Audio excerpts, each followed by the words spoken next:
E aí, pessoal, vocês que estão nos acompanhando tanto presencialmente quanto aqui no canal do YouTube, nós estamos estudando o livro de Atos, né? Expositivamente desde janeiro aqui na comunidade, vai até o final do ano. Estamos no capítulo 19 já, muita coisa legal já aconteceu, muita coisa a gente já estudou, e o capítulo 19 vai trazer alguns insights para a gente conversar aqui e refletir, na verdade. Mas antes de nós entrarmos no conteúdo, se inscreva agora no canal aí, deixe o seu like, a sua curtida, compartilhe se você quiser esse conteúdo também, isso para gerar engajamento. Mas faça isso agora, se você deixar para o final do vídeo, você vai acabar esquecendo. Capítulo 19, anteriormente a isso, capítulo 18, Paulo se encontra com um homem chamado Apolo, e esse homem tinha conhecido um evangelho incompleto, e ele acabou replicando esse evangelho incompleto na cidade de Éfeso. E Paulo estava em Corinto quando conheceu Apolo. E aí eles fizeram como se fosse uma troca. Apolo, depois de conversar com Paulo, recebeu o Espírito Santo, ele ficou em Corinto e Paulo seguiu a sua segunda viagem missionária, que ele já estava em curso, para a cidade de Éfeso. Chegando na cidade de Éfeso, Paulo vai para uma sinagoga, como costumeiramente fazia, pregar o evangelho, e pregando o evangelho na sinagoga, ele viu 12 homens e ele perguntou para os 12 homens, né, se eles tinham conhecido o Espírito Santo, se eles tinham sido batizados no Espírito Santo. E aí os homens falaram, não, nem sequer ouvimos que existe o Espírito Santo. E aí Paulo vai, impõe as mãos, prega o evangelho para eles, explica sobre o Espírito Santo, e eles recebem o Espírito Santo, recebem dom de línguas ali naquele momento, eles começam a profetizar, e Paulo vai pregar por 3 meses ali dentro dessa sinagoga. E por 3 meses, Paulo foi falar sobre o Evangelho de Cristo. É importante dizer que aquela região, Éfeso, é uma região portuária, então naquela época existia muita gente, muitos povos de outros lugares. Por isso a necessidade de ter o dom de línguas. O dom de línguas aqui que a Bíblia fala é idiomas. Então, para que todos pudessem ver as profecias, para que todos pudessem escutar as profecias em sua própria língua natural. Então, aí, nesse período que Paulo vai pregar por 3 meses, alguns daquelas sinagogas ali, alguns judeus, eles rejeitam a pregação de Paulo e expulsam Paulo daquele lugar. Eles não querem mais saber da pregação. O engraçado é que alguns daqueles ali que estavam naquele momento ali também ouviram sobre o evangelho e rejeitaram o evangelho. Então, Paulo decide ficar em Éfeso por 2 anos. Ele vai dar aula agora, porque Paulo era um homem muito letrado, ele vai dar aula agora sobre o Antigo Testamento, ele vai pregar o Evangelho também, então ele fica numa escola dando aula por 2 anos ali. Essa era a meta de Paulo, implantar a igreja de Éfeso. E nesse período acontecem muitas coisas. A gente vai ver um tumulto que houve em Éfeso, os ourives ali, eles estavam preocupados porque Paulo estava pregando sobre um Deus que não tinha uma imagem, e eles fabricavam imagem de escultura para poder ter lucro, e tinham muito lucro, e então eles começam a rejeitar também Paulo nesse período, e eles levantam um tumulto em Éfeso. Só que o procônsul de Éfeso, ele segura um pouco a multidão, porque ele temia que Roma tirasse a paz romana naquele lugar, que era uma imposição, né? Vocês me dão um imposto, vocês andem na linha que nada de mal acontece para vocês. Então, o procônsul daquele lugar ficou com medo desse barulho chegar até Roma. Então, abafou o caso naquele período ali. E aí rejeitaram o apóstolo Paulo e todo o ensino. Também nós vamos ver alguns homens, alguns charlatões ali, que mostram nessa mesma perícope do capítulo 19, homens que viram Paulo fazendo muitos milagres, até a própria roupa. Nesse capítulo, Paulo orava pelas roupas e as roupas levavam cura para as pessoas. E esses homens, ao verem todo esse mover de Deus através do apóstolo Paulo, eles vão até um endemoniado e tentam expulsar o demônio em nome do Jesus em que Paulo pregava. Eles não tinham conhecimento do evangelho, eles não tinham conhecimento de nada além do que eles estavam vendo. Eles estavam tentando replicar uma formulinha que eles viram Paulo fazer. Esse é um grande perigo até nos nossos dias. Por quê? Não quer dizer que num livro histórico, na teologia, a gente trata o livro de Atos como um livro histórico, o único livro do Novo Testamento que é um livro histórico. Esse livro vai relatar fatos e acontecimentos que aconteceram no formato, numa formação da igreja e da construção daquilo que nós conhecemos como a doutrina da graça hoje, que é a construção do Novo Testamento. Então, aqueles irmãos, aqueles apóstolos, 12 apóstolos, mais o apóstolo Paulo, eles estavam escrevendo a história, Deus estava escrevendo a história através das vidas deles, para que nós tivéssemos um compêndio de livros hoje chamado Novo Testamento, para que nós seguíssemos como regra de fé. Então, nesse período ali, e não quer dizer que eu vou olhar para que Paulo orou por roupas, eu vou também replicar essa prática nos nossos dias. Não, está totalmente errado. São coisas que aconteceram, fatos históricos que aconteceram, que não são ordenanças para que a gente viesse seguir. Na verdade, a Bíblia inteira, de Gênesis e Apocalipse, não é um livro para ser copiado práticas religiosas. Deus não mandou o Douglas girar em volta de uma cidade. Deus mandou Josué. Deus não mandou que eu pegasse uma pedra e atirasse no meu gigante. Deus mandou Davi. Eu não sou Davi, eu não sou Josué, eu não sou Paulo. Eu sou um servo de Cristo no meu tempo. Então nós temos que discernir o tempo. E naquele período ali, a gente estava vendo um apóstolo Paulo cheio do Espírito Santo, construindo uma história, uma narrativa, mas a preocupação de Paulo era que os irmãos daquele lugar ali de Éfeso escutaram um evangelho incompleto, porque Apolo havia pregado. E a Bíblia vai dizer que Apolo era um homem eloquente nas Escrituras. Ele olhava para as Escrituras, quando eu falo Escritura, naquela época, só tinha o Antigo Testamento. Eles enxergavam o Evangelho lá dentro. Só que Apolo não conhecia o batismo no Espírito Santo. Apolo não havia sido ensinado sobre isso. Então, Paulo tinha essa preocupação, dizendo assim, Apolo até foi um homem sincero em pregar o Evangelho lá em Éfeso, mas ele pregou algo incompleto. O Evangelho incompleto, ele causa um problema muito grande. Porque se eu deixo de pregar algo do Evangelho, eu reduzo o Evangelho. Ele fica incompleto. E se eu adiciono algo que não é do Evangelho, ele também reduz e ele também fica incompleto. E, consequentemente, isso vai ser replicado para outras comunidades, para outros lugares, e assim, toda a história do cristianismo de 2000 anos que a gente tem, sempre foi assim. Mas eu vejo a preocupação do apóstolo Paulo em ir em Éfeso e pregar para os irmãos o evangelho completo. E eu faço dois adendos aqui. Quando o Apolo pregou, Apolo não foi rejeitado na sinagoga dos judeus e atraiu a multidão, porque a mensagem era atraente, não era uma mensagem ofensiva. Ele estava atraindo, porque o evangelho incompleto atrai pessoas. Só que quando o evangelho completo é pregado, trazendo a culpabilidade do homem, colocando sobre nós a ausência de Deus, as nossas práticas religiosas, a nossa meritocracia que não existe em questão da salvação, isso ele se torna uma mensagem ofensiva. E Deus usa essa forma para mostrar para nós quem nós somos, para que nós sejamos atraídos na ofensa. O evangelho ele nos ofende, porque ele coloca sobre nós a culpabilidade da morte de Cristo. Todos nós pecamos e destituídos da glória de Deus estamos. Quando o evangelho completo se é pregado, automaticamente ele é rejeitado por alguma parte e outra parte aceita e se arrepende e muda de vida. Mas não é uma mudança exterior. Porque o evangelicalismo brasileiro, principalmente o país que a gente vive, ele apresenta para as pessoas uma forma comportamental de você mudar de vida para que você mereça algo de Deus. Então, o evangelho, na verdade, brasileiro, cresce, se multiplica. Nos nossos dias, estima-se que tem 45% da população brasileira se diz evangélica. Vai chegar um período, irmãos, que os evangélicos vão dizer, como dizia há uns 10 anos atrás no catolicismo, eu sou católico, mas não sou praticante. Eu sou evangélico, mas não sou praticante. Porque parece que para depender de algo ou para ser colocado dentro de algo, numa visão evangélica, a gente tem que praticar algumas coisas para merecer algo da divindade. Isso não é o evangelho. Isso é um evangelho incompleto. É o evangelho moralista e legalista.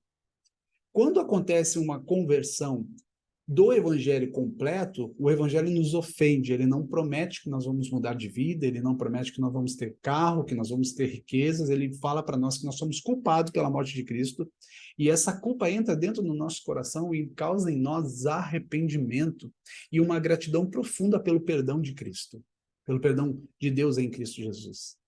E isso traz uma transformação do interior para fora.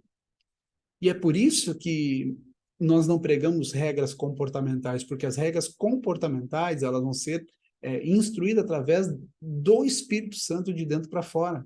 Porque se eu prego regra comportamental antes do novo nascimento, eu estou ensinando aquela pessoa a ser politicamente correto, mas eu não estou pregando o evangelho para ela. É evangelho incompleto. Veja que é uma linha muito tênue, muito curta e muito fina entre a regra comportamental e o novo nascimento. Se você prega o comportamento, para de fazer isso, para de fazer aquilo, isso não sei o que, para você poder ser salvo, você não está pregando o evangelho completo, você está pregando o evangelho incompleto. Qual é o problema, então, Douglas, de pregar o comportamento? Não tem problema de pregar comportamento, o problema é pregar só o comportamento. Ou ele antes, você inverteu as duas coisas. Aqui está a pregação do evangelho completo e aqui está a pregação do evangelho comportamental. Você tem que pegar primeiro o novo nascimento e depois você instruir essa pessoa.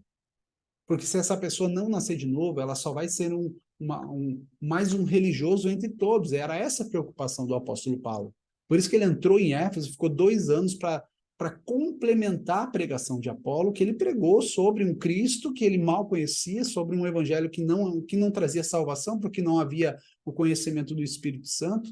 Então, Paulo entra lá e prega o evangelho completo e ele é rejeitado, porque a ofensa não atrai muitas pessoas, ela vai atrair aqueles que são escolhidos de Deus. Então, por isso que nós falamos no Brasil hoje que há uma crescente evangélica, mas há uma crescente evangélica que não tem impactado em absolutamente nada a nossa nação. Nada.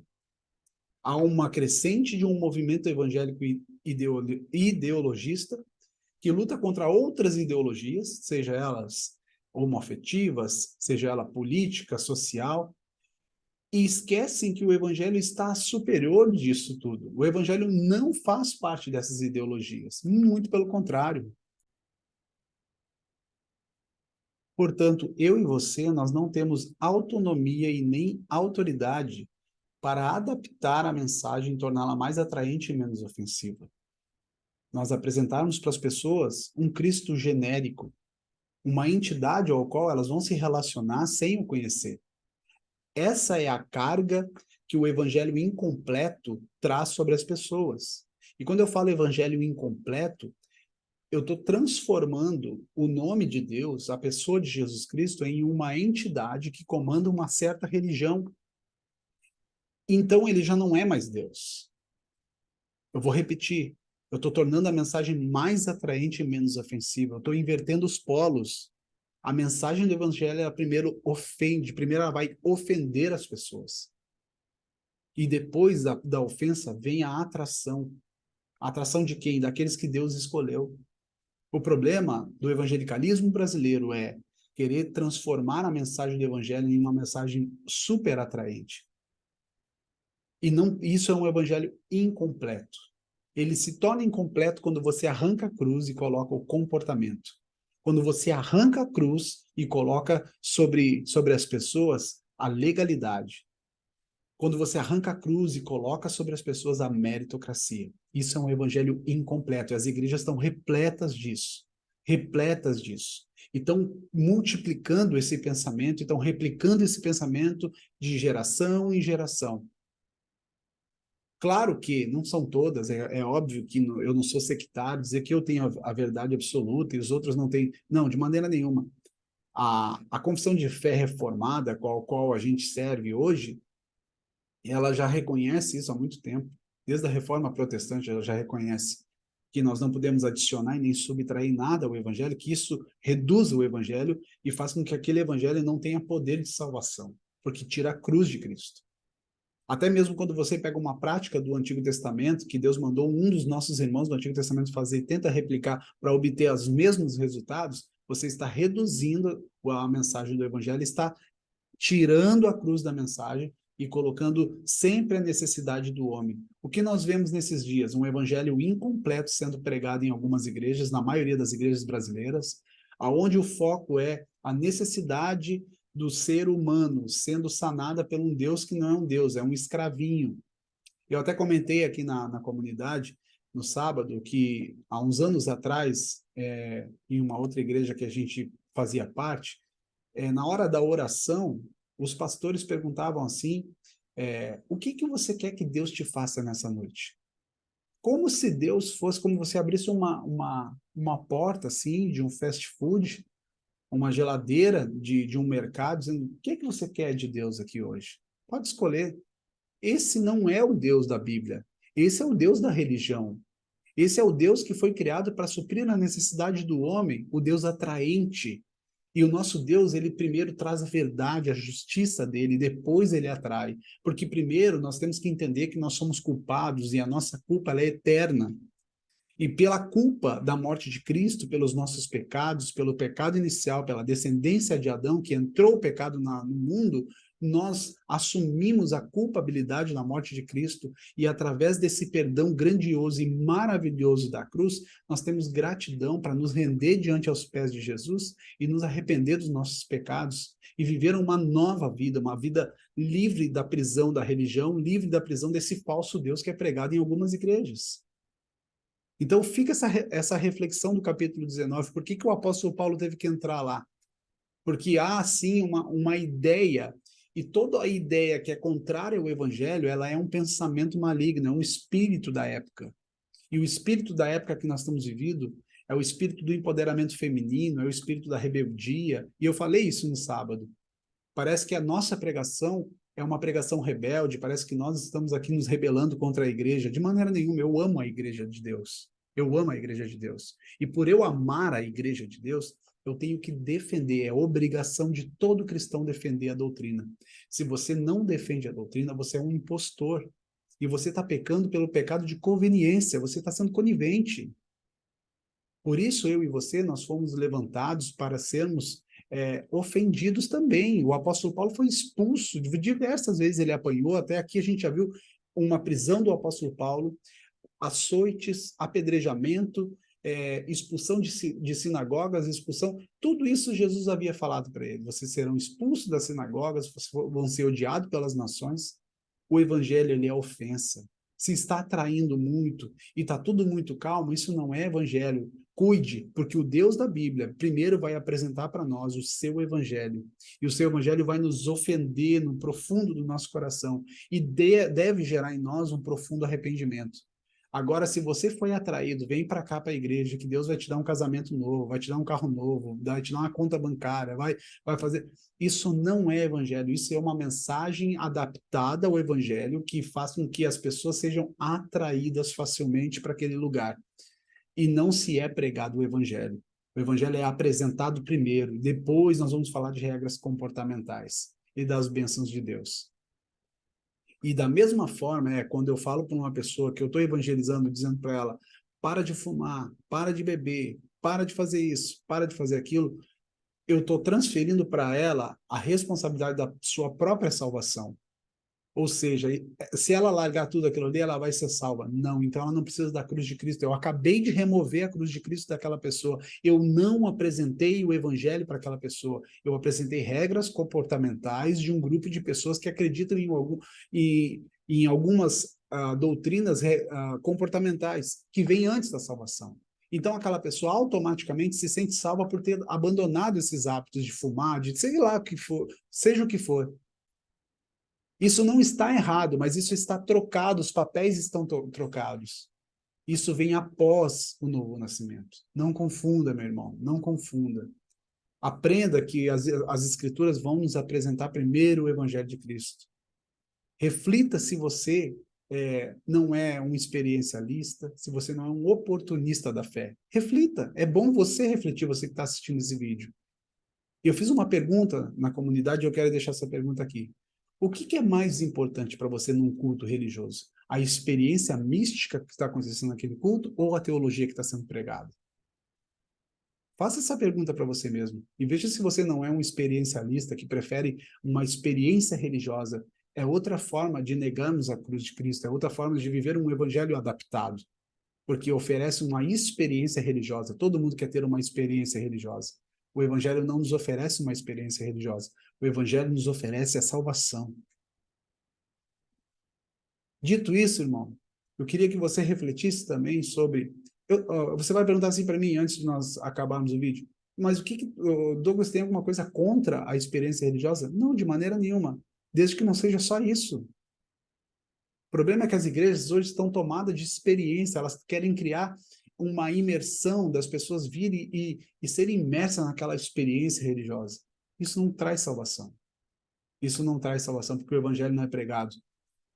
Último alarde aqui que a gente pode deixar um semáforo em amarelo aqui para você. Tem pessoas que estão dentro das igrejas, 30, 40, 20 anos, ouvindo Bíblia, mas nunca ouviram o Evangelho. Reflita nisso. Até o próximo vídeo. Deus abençoe.